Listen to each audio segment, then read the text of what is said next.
let's get into this crazy crypto story because I can't get enough of this and I don't understand how any of this is legal. And I know and I understand that this is like deep web, weird, black, whatever, because there's no way to trace it. But we learned that the Washington Post and the New York Times knew about the raid and did not publish it in order to keep the safety of our soldiers and the mission under guard.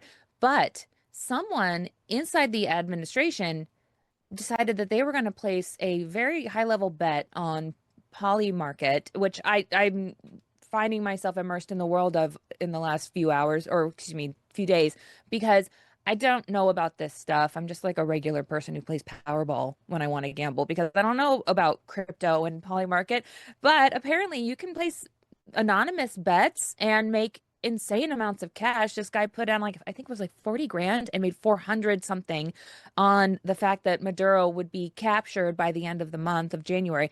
And then also did these other very specific prop bets like the president would enact the War Powers Act and a couple of other things and made just like insane amounts of money. And so uh, this is a person who had specific advanced knowledge. So this is basically insider trading for war. I think it's fair to say. We're about to make a financial incentive for leaking classified info about people like Nicolas Maduro. It seems like, are we accidentally turning national security into like a side hustle? So, what would be the legal implications if this person were to be caught? Because There, there has to be just a handful of people who knows about the I don't specifics think of this this. person's going to get caught. I don't think anyone in the DOJ cares. I think this is business Wow. as usual at this point. Barron Trump is able to like juice the crypto markets, and he's able to buy before he knows that legislation is going to come down. I mean, I know every administration has like self-enriched in years past. You've had politicians do that for decades now. It's nothing new.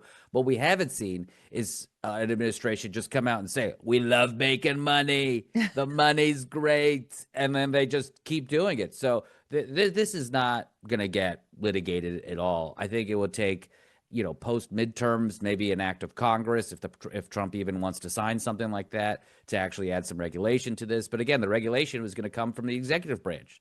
So if Right. It anything doesn't moves, exist. Right.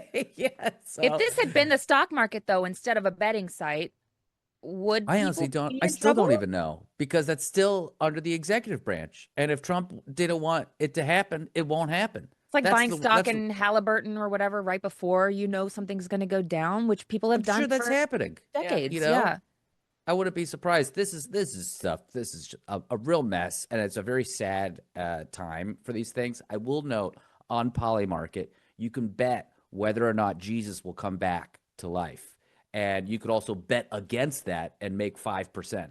So if you bet So that he will not, you can win.